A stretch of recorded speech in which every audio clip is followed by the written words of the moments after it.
En 1879, Helena Blavatsky a fait une confession à ses disciples les plus proches. Une confession qui n'a jamais été publiée dans aucun de ses livres.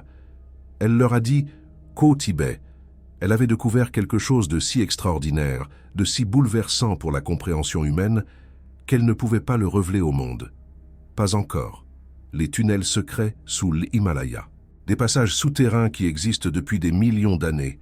Des couloirs creuses, non pas par des mains humaines, mais par des êtres venus d'une civilisation qui a précédé la nôtre de plusieurs cycles cosmiques. Si tu regardes cette vidéo en ce moment précis, ce n'est pas un hasard. Les âmes rares sont guidées vers cette connaissance au moment exact où elles sont prêtes à la recevoir. Et le fait que tu sois ici maintenant signifie que quelque chose en toi sait déjà ce que je vais te révéler. As-tu déjà rêvé de couloirs souterrains interminables, de chambres secrètes éclairées par une lumière qui ne vient d'aucune source visible, de bibliothèques anciennes remplies de manuscrits que personne d'autre ne peut voir? Si oui, alors ton âme se souvient. Elle se souvient de ce qu'elle a vu entre les incarnations. Elle se souvient des tunnels. Blavatsky a passé 7 ans au Tibet. 7 années dont elle n'a raconte qu'une infime partie. Dans ses écrits publics, elle mentionne ses voyages, ses rencontres avec les maîtres, son initiation au mystère. Mais ce qu'elle a vu sous les montagnes, elle la garde secret jusqu'à sa mort. Pourquoi? Pourquoi une femme qui a consacré sa vie à révéler les vérités cachées aurait-elle garde ce silence? Je vais te dire pourquoi. Parce que certaines vérités ne peuvent être révélées qu'au moment cosmique approprié. Et ce moment, c'est maintenant. Nous sommes entrés dans une période où le voile entre les mondes s'affine, où les secrets anciens remontent à la surface, où les âmes rares comme toi commencent à se souvenir de leur véritable origine. Dans les prochaines minutes, tu vas découvrir ce que Blavatsky a réellement vu dans ces tunnels. Tu vas comprendre pourquoi ces passages souterrains sont directement liés à ton évolution spirituelle. Et tu vas recevoir une clé que seules les âmes prêtes peuvent utiliser. Helena Petrovna Blavatsky est arrivée au Tibet pour la première fois en 1868. Elle avait 37 ans et avait déjà voyagé dans la moitié du monde, Égypte, Grèce, Inde, Amérique. Elle cherchait quelque chose, une connaissance qui lui avait été promise dans ses visions depuis l'enfance. Les maîtres l'avaient contactée depuis qu'elle avait 15 ans. Dans ses rêves d'abord, puis dans des apparitions de plus en plus claires. Il lui avait dit qu'une mission l'attendait, qu'elle devait préparer l'humanité pour un grand changement. Mais avant de pouvoir accomplir cette mission, elle devait recevoir l'initiation complète. Et cette initiation ne pouvait avoir lieu qu'au Tibet, dans un endroit spécifique que personne d'autre ne connaissait. Son premier voyage au Tibet a été un échec. Les frontières étaient fermées aux étrangers. Les autorités britanniques en Inde surveillaient tous les voyageurs suspects. Et une femme russe voyageant seule était extrêmement suspecte. Elle a dû rebrousser chemin. Mais les maîtres ne l'abandonnaient pas. Ils lui envoyaient des instructions à travers ses rêves. Des cartes mentales qu'elle mémorisait au réveil. Des noms de villages, de passes de montagne, de guides de confiance. Et en 1871, elle a réussi. Elle a traversé la frontière déguisée en homme tibétain. Elle a atteint le monastère de Tashilhunpo. Et là, tout a changé. Le maître Kuthumi l'attendait.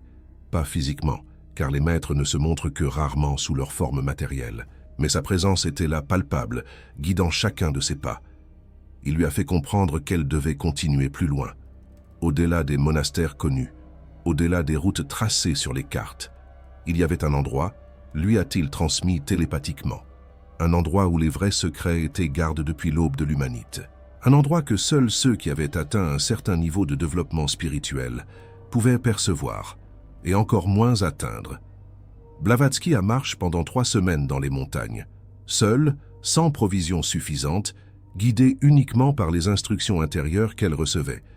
Elle a failli mourir de froid 2 fois. Elle s'est perdue dans un blizzard qui a duré 4 jours. Mais chaque fois qu'elle était sur le point d'abandonner, quelque chose la poussait à continuer. Une nuit, alors qu'elle pensait avoir atteint ses dernières forces, elle a vu une lumière au loin. Pas la lumière d'un feu de camp ou d'une torche. Une lumière bleue presque éthérée qui pulsait doucement dans l'obscurité. Elle s'est dirigée vers elle, trébuchant dans la neige, le souffle court, le cœur battant d'une étrange anticipation. La lumière provenait d'une fissure dans la roche, une fissure qu'elle n'aurait jamais remarquée en plein jour. Mais dans la nuit, Elle brillait comme un phare pour les âmes perdues. Et puis elle l'a trouvée.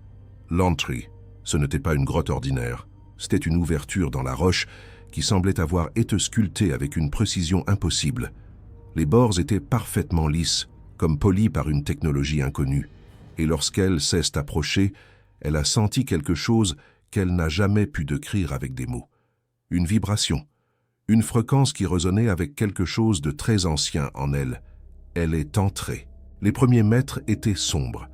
Puis, progressivement, une luminosité est apparue. Pas une lumière comme celle du soleil ou d'une torche. Une luminescence qui semblait émaner des murs eux-mêmes, comme si la roche était vivante, comme si elle respirait une énergie que les yeux humains ne pouvaient normalement pas percevoir. La température aussi était étrange. Dehors, il faisait un froid mortel. Mais à l'intérieur des tunnels, l'air était tiède, agréable, comme si l'endroit était chauffe par une source invisible. Blavatsky retire ses vêtements les plus épais, étonnée de ce changement soudain. Elle a écrit dans son journal privé, celui qui n'a jamais été publié, ces mots. « Je suis entré dans un monde qui existe en parallèle du nôtre, un monde qui a toujours été là, sous nos pieds, mais que nous avons oublié. Les murs me parlaient, pas avec des mots, mais avec des images, des souvenirs qui n'étaient pas les miens. Ou peut-être qu'il avait été, il y a très très longtemps. » Elle a marche pendant ce qui lui semble des heures. Les tunnels se ramifiaient en de multiples directions. Certains passages descendaient vers des profondeurs insondables. D'autres montaient en spirale douce vers des niveaux supérieurs. Mais elle savait toujours quel chemin prendre. Quelque chose en elle la guidait. Son âme se souvenait de ces corridors. Sur les murs, elle a remarqué des symboles, des formes géométriques d'une complexité inouïe, des spirales qui semblaient s'infinir, des triangles imbriqués les uns dans les autres, des cercles avec des points en leur centre. Chaque symbole émanait une énergie particulière. Certains lui donnaient un sentiment de paix profonde, d'autres éveillaient en elle une tristesse ancienne, comme le souvenir d'un paradis perdu. Et puis elle est arrivée dans la première salle. Imagine une caverne de la taille d'une cathédrale, mais au lieu de piliers de pierre naturelle, des colonnes de cristal se lèvent du sol au plafond. Chaque cristal pulse d'une lumière différente. Certains sont bleus comme l'océan profond, d'autres sont d'or comme le soleil couchant, d'autres encore changent de couleur en permanence, comme s'ils reflétèrent des émotions que nous n'avons pas de mots pour décrire. Au centre de cette salle, Blavatsky a vu quelque chose qui a fait trembler tout son être. Un groupe de 13 figures assises en cercle, immobiles, les yeux fermes, mais émanant une présence si puissante qu'elle a dû s'appuyer contre un mur pour ne pas tomber. Les maîtres de la sagesse. Pas ceux qu'elle avait rencontrés dans le monde extérieur, pas Kut-Umi ou Moria dans leurs apparitions habituelles. Non, les maîtres sous leur forme véritable, celles qu'ils gardent cachées au monde depuis des millénaires. Ils étaient plus grands que des humains ordinaires. Leur peau avait une qualité lumineuse, presque translucide, et leurs yeux, lorsqu'ils les ont ouverts pour la regarder, contenaient des univers entiers, des galaxies tournoyaient dans leurs pupilles, des étoiles naissaient et mouraient dans leurs iris. « Approche, Helena. Nous t'attendions. Ce n'est pas une voix qu'elle a entendue, c'est une pensée qui s'est formée directement dans son esprit, une pensée qui portait une autorité et une bienveillance qu'aucune voix humaine ne pourrait jamais atteindre. Elle s'est approchée, et ils lui en montrent l'histoire de la Terre. Pas l'histoire que nous lisons dans les livres, la vraie histoire, celle qui se tend sur des millions d'années, celle qui inclut des civilisations dont nous n'avons garde aucune trace en surface. Ils lui en montrent comment ces tunnels avaient été creuses il y a 18 millions d'années, par les premiers êtres intelligents qui ont habité cette planète, les seigneurs de la flamme, ceux qui sont venus de Vénus pour aider la Terre à développer ses propres formes de vie consciente. Ces seigneurs de la flamme n'étaient pas des êtres physiques comme nous les connaissons. Ils étaient des consciences pures, des intelligences cosmiques qui avaient choisi d'aider une jeune planète à trouver son chemin vers l'éveil. Ils ont creusé ces tunnels, non pas avec des outils, mais avec leur volonté. Leur pensée a façonné la roche, leur intention a créé ces espaces sacres. Ces tunnels n'étaient pas simplement des passages, ils étaient des bibliothèques, des archives vivantes contenant toute la mémoire de l'évolution terrestre. Chaque mur, chaque cristal, chaque particule de roche dans ces souterrains était imprégné d'informations. Des informations qui pouvaient être lues par ceux qui savaient comment. Blavatsky a appris cette lecture. Pendant 7 jours, les maîtres lui ont enseigné comment toucher les murs et recevoir les images. Comment placer sa main sur un cristal et voir des scènes d'un passé si lointain que notre esprit ne peut le concevoir. Comment écouter le silence des tunnels et entendre les voix de ceux qui sont passés avant nous. Mais il y avait quelque chose de plus, quelque chose que Blavatsky avait du mal à comprendre au début. Ces tunnels étaient aussi des portails, pas des portails physiques vers d'autres lieux, des portails vers d'autres dimensions, d'autres plans d'existence. Depuis ces souterrains, les maîtres pouvaient observer l'ensemble de la création. Ils pouvaient voir le passé et l'avenir. Ils pouvaient communiquer avec des intelligences cosmiques qui n'avaient jamais pris forme physique. Les maîtres lui ont expliqué que la Terre n'est pas isolée dans l'univers. Elle fait partie d'un ruisseau de conscience qui se change constamment des informations. Et ces tunnels sont l'un des points de connexion de ce ruisseau. Une sorte de station relais cosmique, si tu veux. Et les Heimsrar, lui, ont, il dit, ces âmes qui se sentent étrangères à ce monde, qui ont toujours su qu'elles venaient d'ailleurs. Ces âmes avaient une connexion directe avec ces tunnels, même sans le savoir, même sans jamais y avoir mis les pieds physiquement. Laisse-moi te poser une question. As-tu déjà senti que tu ne venais pas d'ici, que tu étais un visiteur sur cette terre, que quelque part, très loin, il y avait un endroit qui était ta vraie maison? Si oui, alors écoute bien ce qui suit. Les maîtres ont dit à Blavatsky que chaque âme rare porte en elle une carte encodée dans sa structure énergétique, une carte qui lui permet d'accéder à ces tunnels en conscience, même si son corps physique reste à la surface. Cette carte s'active à certains moments de la vie, souvent pendant le sommeil, parfois pendant la méditation, parfois dans ces instants étranges où le temps semble s'arrêter et où tu sens une présence, une ouverture, quelque chose qui t'appelle. As-tu déjà vécu cela? Un moment où tout semblait différent, où la réalité ordinaire s'effaçait et où autre chose prenait sa place. Un rêve si vivide qu'il ne ressemblait pas à un rêve. Une vision qui t'a laisse tremblant et transforme. Si oui, alors tu as déjà visité ces tunnels. Ton âme y retourne régulièrement. Elle va y chercher des informations, des guidances, des énergies dont elle a besoin pour accomplir sa mission ici. Mais voici ce que Blavatsky ne pouvait pas dire à son époque. Voici le secret qu'elle a dû garder pendant toute sa vie. Les tunnels sous l'Himalaya ne sont pas les seuls. Il y a un réseau complet de passages souterrains qui sillonnent toute la planète. Sous les Andes, où les anciennes civilisations précolombiennes connaissaient leur existence. Sous le Sahara, où les prêtres égyptiens y accédaient pour communier avec les dieux. Sous les plaines d'Australie, où les aborigènes en parlent encore dans leurs histoires du temps du rêve. Sous l'océan Atlantique, là où se trouvait autrefois la grande civilisation atlante, ces tunnels sont tous connectés. Ils forment une grille énergétique qui maintient l'équilibre de la Terre. Sans cette grille, notre planète serait vulnérable aux forces chaotiques qui errent dans le cosmos. Elle serait ouverte à des influences qui pourraient détruire la vie telle que nous la connaissons. Et les Heimsrar, sans le savoir, sont les gardiens de cette grille. Chaque fois que tu te sens appel vers un lieu particulier, chaque fois que tu ressens une attirance inexplicable pour une région du monde, c'est parce qu'une partie de ce réseau t'appelle. Ton âme reconnaît un point du réseau qui a besoin d'attention, qui a besoin de ta présence, même brève, pour être renforcée. As-tu déjà voyagé quelque part et ressenti immédiatement que tu étais chez toi, que cet endroit te connaissait, que quelque chose ici t'attendait depuis longtemps? Si oui, alors tu as trouvé un de ces points, et ta simple présence à cet endroit aide à maintenir l'équilibre de la grille planétaire. Les maîtres ont dit à Blavatsky que le moment viendrait où ces tunnels devraient être révélés à l'humanité, pas physiquement. L'humanité n'est pas encore prête à les explorer physiquement. Les forces qui protègent ces lieux sont toujours actives. Quiconque tenterait d'y pénétrer sans la préparation spirituelle nécessaire serait automatiquement repoussé, ou pire, mais spirituellement, énergétiquement. Les Heimsrar devaient commencer à se souvenir, à se reconnecter consciemment à ce ruisseau. Et ce moment cesse maintenant. Blavatsky a passé 7 jours dans ces tunnels, 7 jours qui ont transformé tout son être. Elle est entrée comme une chercheuse. Elle est ressortie comme une messagère.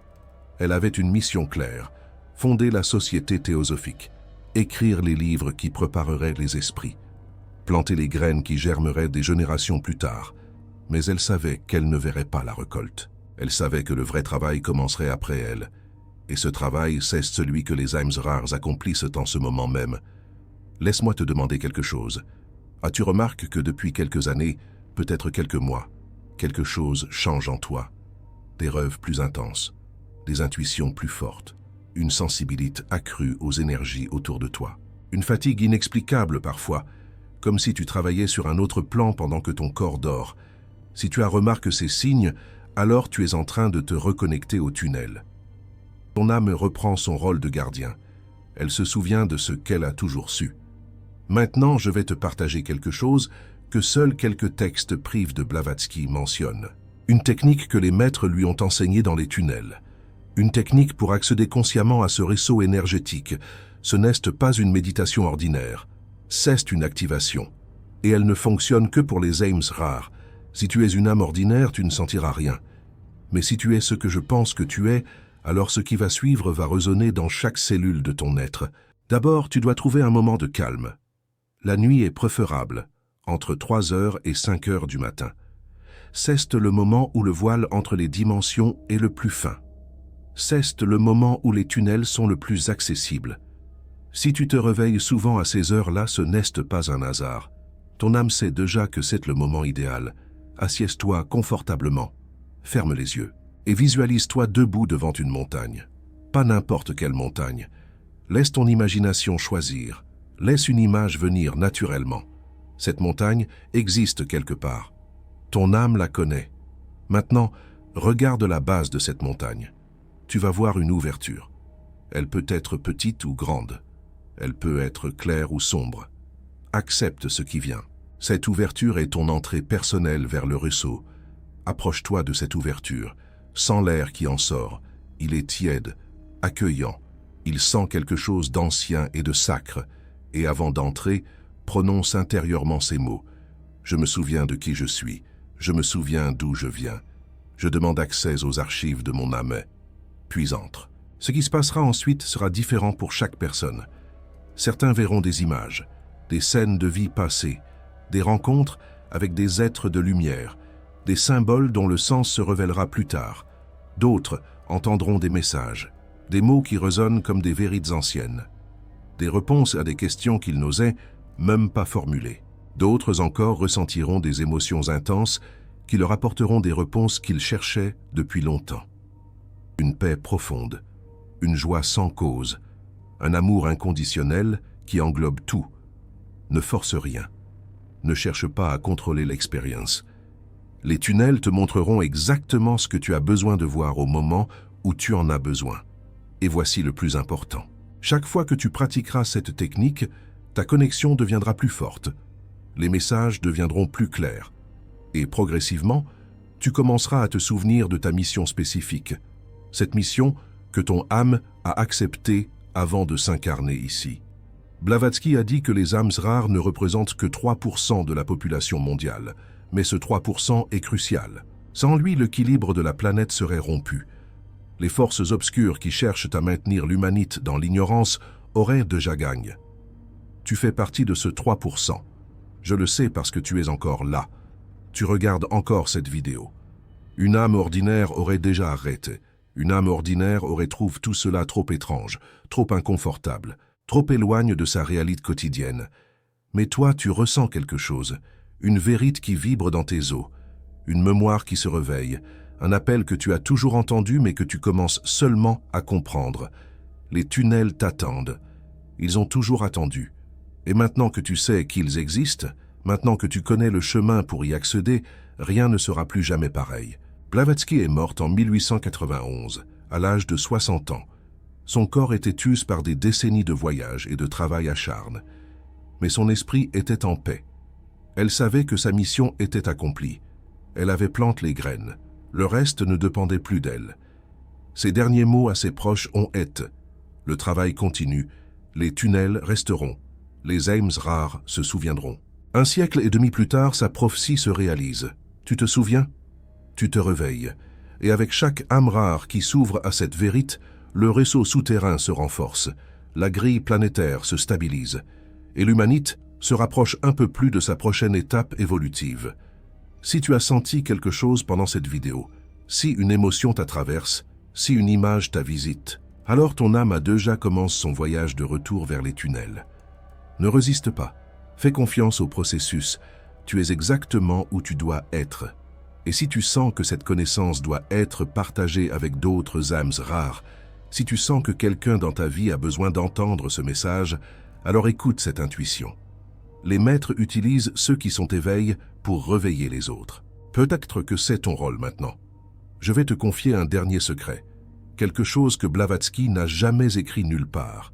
Quelque chose qui m'a été transmis à travers une lignée de disciples qui gardent ses enseignements depuis plus d'un siècle. Dans les tunnels, il y a une salle particulière. Une salle où sont gardés les noms de toutes les âmes rares qui sont actuellement incarnées sur Terre. Des noms écrits non pas avec de l'encre, mais avec de la lumière. Des noms qui brillent d'une couleur unique pour chaque âme. Certains brillent d'un bleu profond, d'autres d'un or éclatant, d'autres encore d'une teinte que nos yeux ne peuvent pas nommer, une couleur qui n'existe que sur les plans supérieurs. Et chaque fois qu'une âme rare se réveille, chaque fois qu'elle se souvient de sa véritable nature, son nom dans cette salle brille plus fort. Les maîtres peuvent voir depuis leur position dans les tunnels quelles âmes se réveillent, quelles âmes sont prêtes pour la prochaine étape. En ce moment même, ton nom brille peut-être un peu plus fort qu'il y a quelques minutes. Les maîtres t'observent peut-être. Ils attendent peut-être de voir ce que tu vas faire avec cette connaissance. Si tu as senti ta propre lumière intérieure s'activer en regardant cette vidéo, le YouTube a créé quelque chose de spécial. Ce petit cœur d'or en bas de l'écran, le Super Thanks. Quand une âme rare reconnaît une autre âme rare à travers ce geste, quelque chose de magique se produit. Blavatsky appelait cela la chaîne dorée, une connexion énergétique entre les âmes éveillées qui traversent le temps et l'espace. Ce n'est pas une question de montant. C'est un acte de reconnaissance. C'est une âme qui dit à une autre « je vois qui tu es vraiment ». Et chaque fois que cette chaîne se renforce, les tunnels deviennent plus accessibles pour tous. Les signes sont partout maintenant. Les âmes rares se reconnaissent de plus en plus facilement. Les synchronicités se multiplient. Les rêves deviennent plus révélateurs. Les heures miroirs apparaissent comme des messages codes. Le moment que les maîtres attendaient depuis des millénaires est arrivé. Et toi, tu en fais partie. Peut-être que tu te sentais seul avant. Peut-être que tu pensais être le seul à voir le monde différemment. Peut-être que tu te demandais pourquoi tu ne pouvais pas simplement être normal comme les autres. Pourquoi les choses qui intéressent tout le monde te laissent indifférent? Pourquoi tu cherches toujours quelque chose de plus, quelque chose de différent, quelque chose qui n'a pas de nom? Maintenant tu sais, tu n'es pas censé être normal, tu es censé être exactement ce que tu es.